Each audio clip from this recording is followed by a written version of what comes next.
News app is now even better with easier access to local news, weather, and streaming video. Download the News Channel 6 mobile app, powered by the Eichholz Law Firm and Georgia Farm Bureau. It's MASH CTV. 2 full hours of MASH C laughs. What about rank? Can I help it if I'm not as rank as you? Weeknights starting at 6 on MeTV.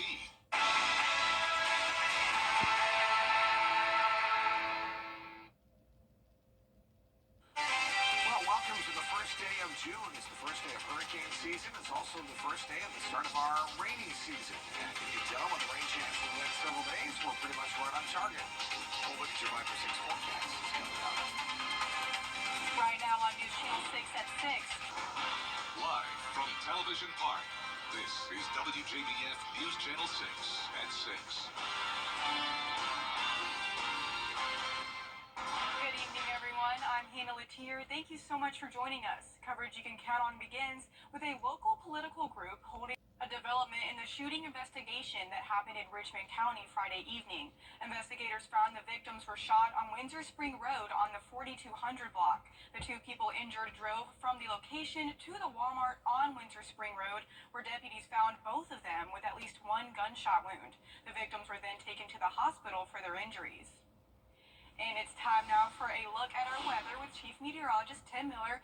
Tim, first day of hurricane season. It is your first day of hurricane season, but Hannah, but everything's all quiet. Good. Which is good. That's for now. We know that's going to be changing for sure. Look at these folks on the river. I mean, they're just going and just having the time of their life on the river. It's a beautiful night to do it. So whatever you're on the river, walking along the river walk, or whatever it may be, it just is beautiful. Temperature 84 degrees today. How about that? So that certainly is unusual for June, especially with our high should be 89. Look at that. We were down to 52 degrees this morning over at Bush Field. That is really lovely. 82 is our current temperature. Waynesboro at 84. Hottest place on the map is Wrightsville and Bamberg and Edgefield at about 85 degrees. As far as the winds are concerned, they're from the southeast, about 5 to 10 miles per hour. Remember when I said once they turn to the southeast and southwest, we get a little bit more humidity in the mix, and that's when things start to change. Case in point, yesterday we had a 23% humidity reading, now up to 40%. So we're getting up there, which means we're probably going to fire off showers and storms more likely tomorrow afternoon than anything else. Already looking at some showers to the southern part of the state, up near Athens. That activity will pretty much stay there. I'm not worried about any showers or storms for us tonight. We'll fall to the 70s, and then we're going to hold to the 60s because the winds are now from the southeast, so we can forget about the 50s tonight. That's not going to happen. We'll be in the low 60s at best, or around 60 degrees. I'll do 59 for the overnight low for us tonight under partly cloudy skies. Again, not the low 50s that we've seen for sure. Tomorrow, we're going to see temperatures in the 80s, but a decent chance of those afternoon showers and thunderstorms. And we're talking more about hurricane season coming up. We'll talk about hurricane season. Jen and I will, and talk about how to prepare and what to expect for this year's hurricane season in just a few minutes. Hannah? Tim, thanks. A big day for a local organization dedicated to the fight against cancer. Paceline is an organization that raises funds for cancer research. All proceeds go to the Georgia Cancer Center. Today it held a kickoff celebration at Savannah River Brewing Company for its signature event, the annual Pace Day bike ride coming up in October. They also held a training ride to help those that want to get involved start getting ready for the big day. We've got so many just sort of first-time riders, don't be intimidated by it. You know, we've got a 10-mile ride this morning and a 30-mile ride, and the idea of, gosh, I can't do 10 miles. You know, get on a bike. Just remember when you were a kid, and it's not a race. It's low-key. It's really about gathering with like-minded people and trying to make a difference in the community. Pace Day will be October 13th, and they'll also be partnering with Cycle Bar in Evans. We will have all of the information on how you can get involved at WJBF.com. And major milestones and lives saved were celebrated in Aiken today. The nonprofit organization Friends of the Animal Shelter, better known as FOTUS, celebrated its 15th anniversary with an adoption event today at the Aiken County Animal Shelter. It was founded in 2009 with the goal of helping to save the lives of adoptable pets at the shelter. Organizers tell us that in that time, Aiken County has gone from euthanizing 90% of animals at the shelter to finding a home for every single adoptable pet over the last 6 years. It means a lot to me, actually. I went to the old shelter, sometimes tear up talking about it, but they showed me 10 puppies, and they said, which puppy could live because the rest have to be euthanized. And I still have that haunting vision in my head.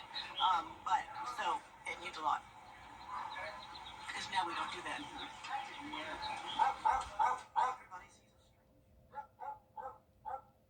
But the shelter continues to see dozens of new animals arrive every week. To see adoptable pets and a list of the major milestones celebrated by FOTUS today, just go to WJBF.com and click on this story.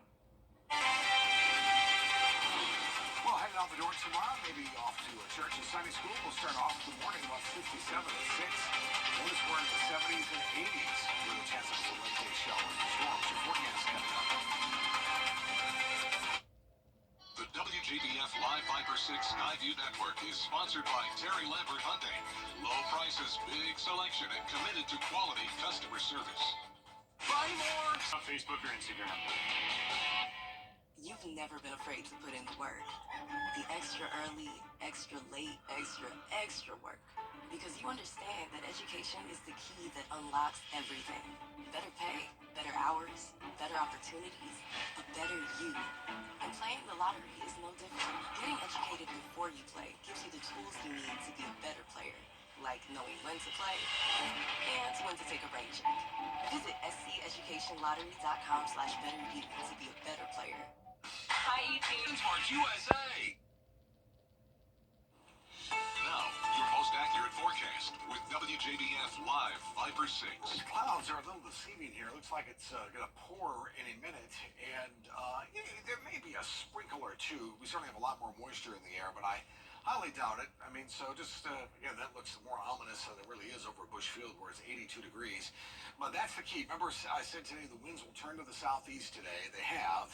And that means a lot more moisture in the air. The dew point's up to 55 degrees, relative humidity at 40%. It'll even get higher tomorrow, and that'll help trigger off some showers and storms. Let's give the juice to help do it.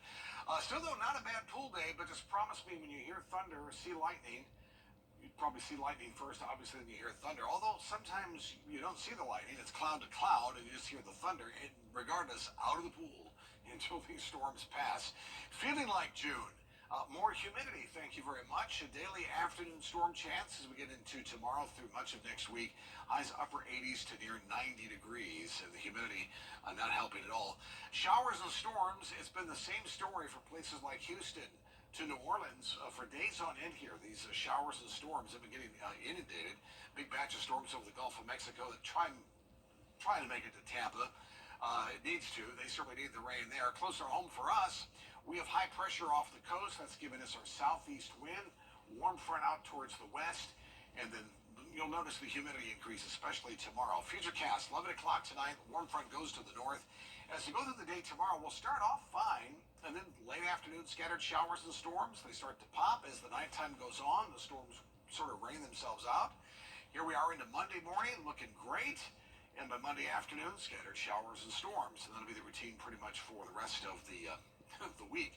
Here's tomorrow morning, 11 o'clock. Everything's fine through early afternoon time, right? Lots of sunshine, a little bit of humidity. And then these showers and storms will start to pop. A lot more in the northern part, central and northern part of the CSRA rather than the south. But still, nonetheless, a shower or storm here and there. So late day storms, the rule of thumb, starting tomorrow with that southeast wind. So we'll start to feel the humidity and get in on those showers and storms. Rain chance, 30% all across the board here. Monday, Tuesday, Wednesday, Thursday. Now, notice temperatures don't move much, right? 89, that's pretty much where we should be. So we're going to be right on target with that. But we will notice it will be a lot more humidity in the air. 60, the overnight low for us tonight. 64 in Aiken, 64 Saluda, 65 down in Waynesboro. So certainly a warmer night tonight. Temperatures tomorrow in the mid-80s. Average high is 89 with all those late-day showers and thunderstorms. My 10-day Viper Alert forecast will keep those showers and storms in the mix till Friday before we have another front that comes in. Once that front comes through next weekend, will be probably the same temperatures, just a little cooler, less humidity. Which is a good thing. Which is a good thing. And up ahead, Tim, you, along with the rest of our Viper 6 team, will tell everyone more on how you can prepare for the hurricane season. And also coming up, an update on the Ohio gas explosion. We have those details up next. But first, here's a look at your winning South Carolina lottery numbers. Pick 3541 and pick 41938. And the fireball is 5. The CSRA's favorite news app is now even better with easier access to local news, weather, and streaming video. Download the News Channel 6 mobile app. Welcome to our You and me, we're the best of friends, and we'll stay together till the end. For years, Freddie the Forecaster has been a true friend to our community. We're the best of friends. Enter to win your very own Freddie bobblehead today at WJBF.com. Sponsored by Alpha Insurance. Every day, ordinary people in the CSRA do extraordinary things to serve our community. Each month, News Channel 6 recognizes these outstanding volunteers with the Giving Your Best Award. Do you know an everyday hero who goes the extra mile to help others? Nominate them for the Giving Your Best Award by visiting WJBF.com and filling out the entry form. Sponsored by Science Co., Piedmont Augusta, Security Federal Bank, and News Channel 6. Hi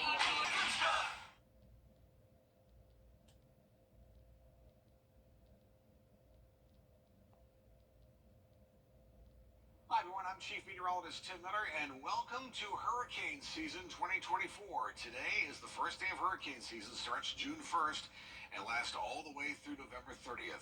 Meteorologist Jenna Perchachi is with me as well, and we're going to be talking about how to prepare for this hurricane season. We're going to start off by talking about, well, what we can expect. We're expecting a pretty active year, there's no doubt. NOAA is indicating perhaps 17 to 25 named storms this year. The average is 14. As far as hurricanes are concerned, NOAA's going with 8 to 13. Colorado State says 11.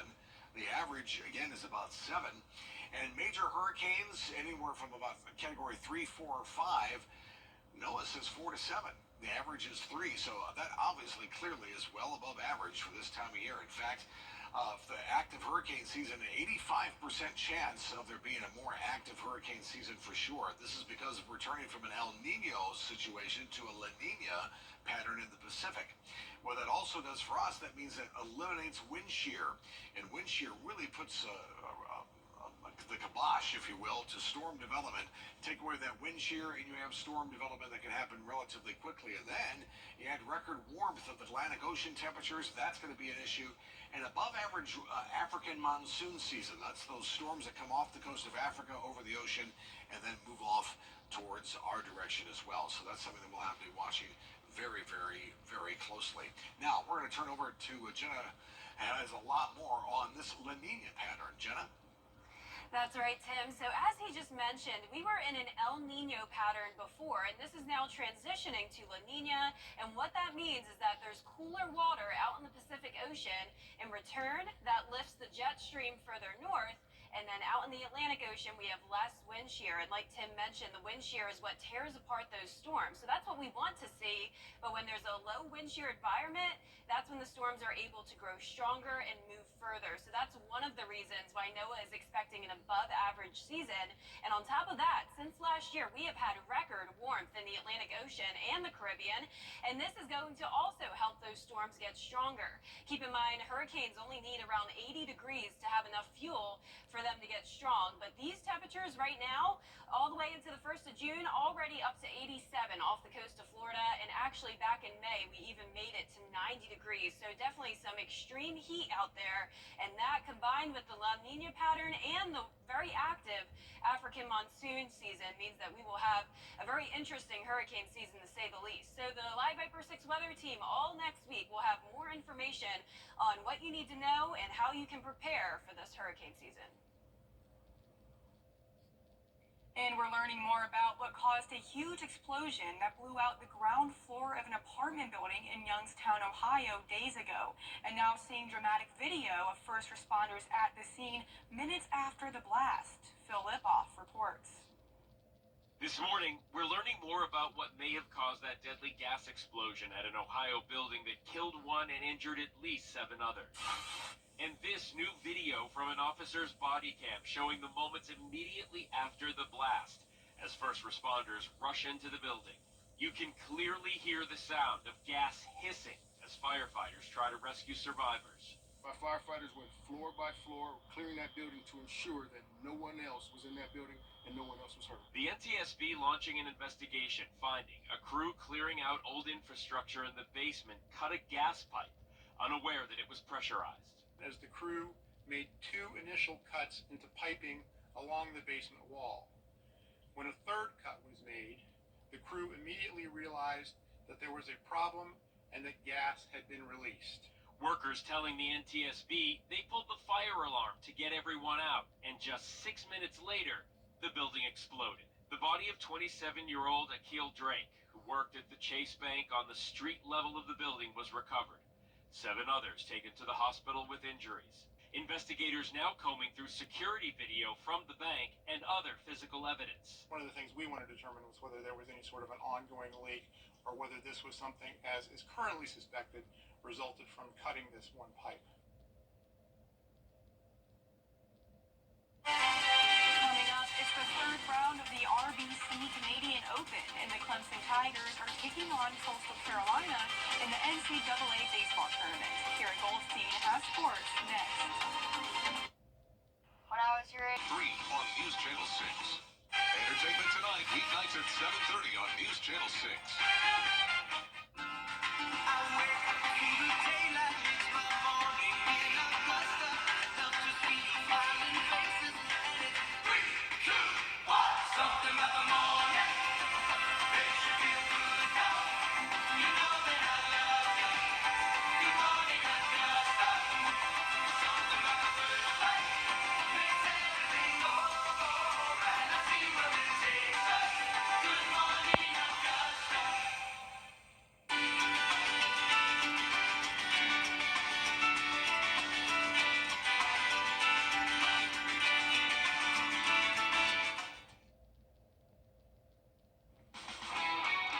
WJBF sports coverage you can count on.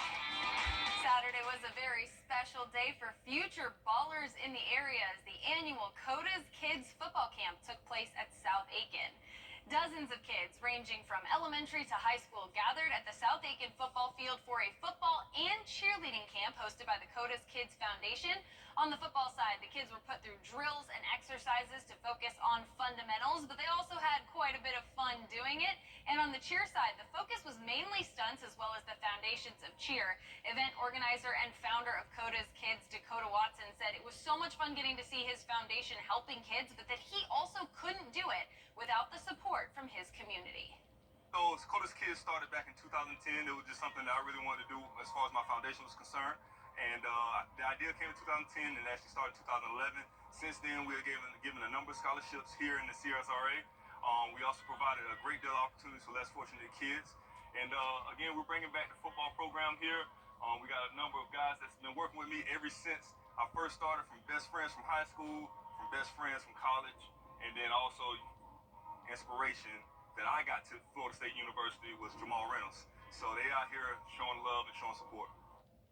Dakota says he's planning many more events, and you can find all that info on the CODA's Kids social media pages as well as CODASKids.com. The NCAA baseball tournament continues tonight with Georgia facing UNC Wilmington in the Athens Regional and South Carolina facing NC State in the Raleigh Regional. Both of those games just started. First pitch was at 6 p.m., so I'll have highlights and score updates for you tonight at 11. Meanwhile, in the Clemson Regional, the Tigers are facing Coastal Carolina, and that game is well underway. It started at 5 p.m. Right now in the 5th, the Tigers are ahead of the Chanticleers 2-1, so it's a close game, but I'll have more updates on that matchup later on this evening. And finally, out on the links, it was moving day at the RBC Canadian Open. In solo first at 11 under is Ryan Fox. He's 1 stroke ahead of Mackenzie Hughes and Ben Griffin, and then in 4th is Tommy Fleetwood and Robert McIntyre. Finally, former Georgia Bulldog Keith Mitchell is tied for 14th at 6 under. This round is just wrapping up, so we'll be sure to make you updates on the 2024 RBC Canadian Open later tonight at 11. That does it for sports for now. Hannah, we're going to send it back to you. All right, Kira, thank you so much. And coming up, Gordon Ramsay is trending for creating an odd little recipe. We have those details after the break. People with disabilities want to work. And heal. Love. You're a mom. Y'all hear us blow out the subwoofer? It's TV's biggest morning party, live with Kelly and Mark. Big stars and big surprises. Plus, Are you rooting for me or against me? don't miss the fun on the #1 entertainment talk show. Do you think the other talk shows complain about us? They're like, it's too loud over there. Monday morning at 9 on News Channel 6. Forget the whole pineapple on pizza controversy. Chef Gordon Ramsay has created a new debate with his pizza creation. In the video, Ramsay created a pizza with marinara sauce, added some vodka and other ingredients to mimic a Bloody Mary, but the ingredient that kicked off the controversy was baked beans. Ew. He also added Welsh sausage, black pudding, pancetta, mushrooms, and an egg yolk to create an English breakfast pizza. Now, Gordon Ramsay can do no wrong in my eyes, but this is very questionable to me. Yeah, I don't know. Hannah, you made a good joke. I don't know if he ate with this He one. did not eat. You know what? I'm good. I'm good, thanks. I don't like half the It's ingredients. pepperoni and cheese. Right? Yeah, let's go. I mean, Yes. Don't Don't mess mess with with something that's already working. That's If it ain't exactly broke, right. don't fix it. That's right. There you go. Forecast isn't broke, it's just typical. 80s with a chance of a late day afternoon shower storm over the next several days. Well, thank you guys so much for watching. That's our report for now, but be sure to join us again at 11 o'clock.